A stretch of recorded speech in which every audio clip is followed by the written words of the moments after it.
E aí, galerinha, nós aqui mais uma vez com as nossas pequenas incursões no mundo do rock and roll. Hoje nós vamos embarcar na nossa nave e ao adentrar no túnel, hoje nós vamos escolher o ano de 1970. Por sinal, um ano bastante peculiar em matéria de álbuns fantásticos. E hoje permita-me levar vocês de volta a uma era em que riffs pesados e atmosferas sombrias começaram a moldar o som do heavy metal, ou do que a gente hoje conhece como heavy metal, porque na verdade houve uma progressão, uma evolução, né? Não é isso? Então, de volta aos anos 70, um tempo de fumaça, luzes psicodélicas e o nascimento de uma banda que mudaria o curso para sempre da história do rock. Estamos falando do Black Sabbath.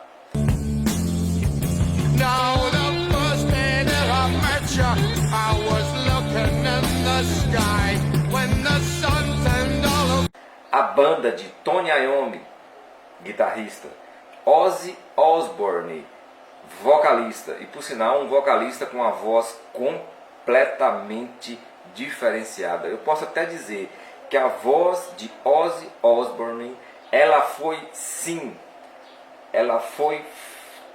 como é que se diz? Ela foi completamente criada no seu sentido, como é que se diz? É uma coisa assim separada, entendeu? Realmente separada de tudo que a gente conhece como vocalizações, né? Numa escola de vocalizações, de tons, não é isso mesmo? A voz de Ozzy, ela se encaixa num padrão altamente diferenciado. A voz do Ozzy Osbourne, ela foi feita para o som do Black Sabbath. Isso tem que ficar a ponto pacífico. Isso é ponto pacífico. Não há discussão sobre isso, né? É como se fosse uma convergência do próprio universo para que as coisas funcionem, né? Imagine-se caminhando por uma estrada sombria, sinistra, os acordes distorcidos e misteriosos flutuam no ar. O ano 1970. E o Black Sabbath acaba de lançar o seu álbum de estreia com o mesmo nome, Black Sabbath. Este álbum do Black Sabbath, ele, na verdade, ele não é apenas simplesmente um álbum, né, qualquer. Ele, na verdade, é uma jornada auditiva pelas sombras onde o oculto e o desconhecido se encontram. Sim, esse álbum do Black Sabbath, ele tem um lado, hoje em dia a gente poderia chamar de marqueteiro. Naquela época foi um choque, né, para muitas pessoas, até para pessoas que lidavam com cultos religiosos, pessoas envolvidas com segmentos, né, ditos religiosos, pessoas que tinham, como é que se diz? A gente costuma dizer, pessoas que lidavam com certos movimentos ditos, movimentos em prol da moral, né?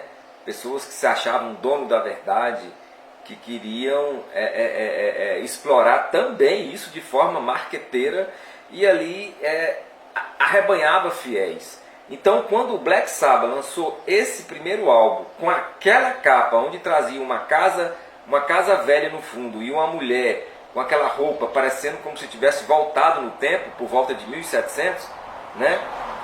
A capa do Black Sabbath expressava um clima de bruxaria, Então vocês imaginam, há 50 anos atrás, o que foi isso, o choque que deve ter sido isso quando a capa do disco do Black Sabbath apareceu em vários jornais ingleses, em várias revistas de entretenimento, não só na Inglaterra, mas em toda a Europa e até nos Estados Unidos.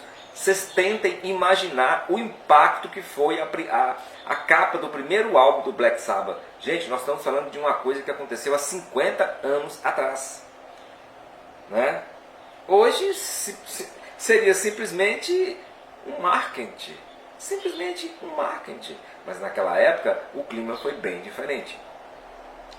Ouça atentamente a primeira faixa. A faixa chamada Black Sabbath. Ela te envolve com um riff de guitarra lento e penetrante como uma batida cardíaca sombria. Ozzy Osbourne, com sua voz única e inconfundível, começa a entoar palavras, evocam uma atmosfera de bruxaria e desespero, como se fosse uma pessoa em fuga, você entende? O Ozzy, ele realmente, por mais que a gente tente fugir desses clichês, a narração do Ozzy na música é uma coisa bastante teatral, né? E o interessante é que a gente sente que isso tudo foi feito de forma natural, né? Ninguém ali tinha planejado isso, foi muito natural, né? É a famosa interpretação, né? E aí você se sente arrastado, né, escutando a música, para um reino onde o céu está nublado e o som lá no fundo saturando a atmosfera de um misticismo profundo. Essa é a primeira faixa do álbum. Gente, teve pessoas que sentiam medo. Sim, eu tenho relatos de pessoas da época, sim, que já gostavam de rock, né? E dizem que quando escutou a faixa Black Sabbath pela primeira vez, pessoas dizem que sentiu medo ao escutar essa faixa. Hoje a gente escuta a faixa Black Sabbath e a gente não tem mais esse afã, esse glamour místico, né? Esse glamour místico, infelizmente, ele se acabou, né? Hoje, esse álbum do Black Sabbath, ele é tido mais como o primeirão, o pontapé inicial do heavy metal, do estilo heavy metal, né? O nascimento do heavy metal. Ele hoje é tido como uma coisa didática para quem quer estudar a história do rock, a história do heavy metal. Então ele é um álbum didático. Naquela época era uma espécie de ode, era uma espécie de como é que se diz? Era uma espécie de chamamento para coisas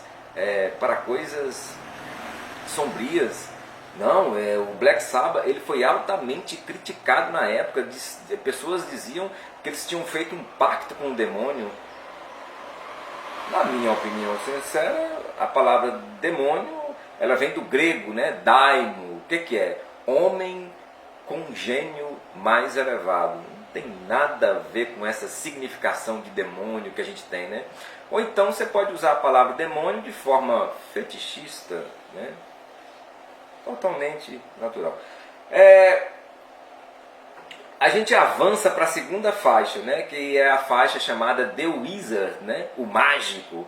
E aí você se depara com uma fusão de blues, já de um pré-heavy metal, né? O que a gente pode chamar de heavy rock, né? Que é aquelas guitarras com muita saturação, aquele baixo gorduroso, né? E lembrando que quem estava na guitarra era o mago da guitarra, o Tony Iommi, né? Que nas 6 cordas ele consegue mostrar toda a sua habilidade riferista. O que é a habilidade riferista? O Tony Iommi, desde o primeiro álbum, que ele já mostra para que veio no mundo do heavy metal. Tony Iommi, ele é o mago, ele é o senhor dos riffs.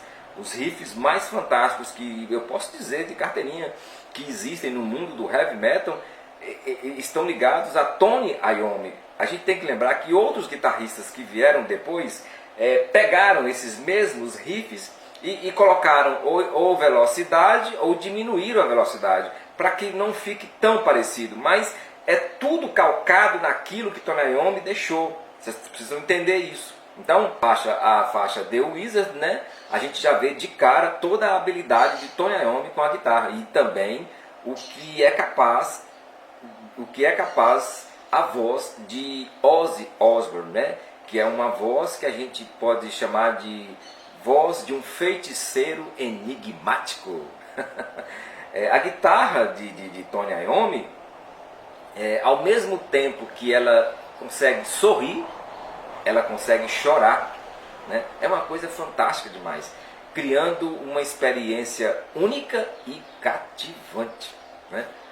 E a gente vai adentrando o disco, né? A gente vai entrando nesse reino sombrio do primeiro álbum do Black Sabbath e a gente se depara com a faixa Behind the Wall of Sleep.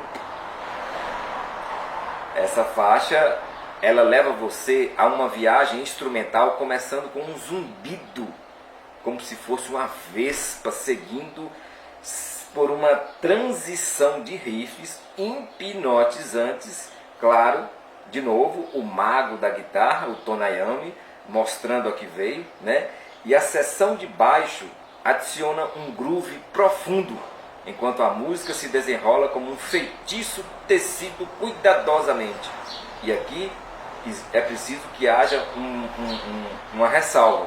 Quando eles falam do groove criado pelo baixo, a gente vai de encontro a um cara chamado Geezer Butler. Geezer Butler é o baixista do Black Sabbath. Esse cara, em matéria de baixo, esse cara também, ele precisa de um lugar no pódio, não é isso? Ele precisa de um lugar no pódio. Você está entendendo?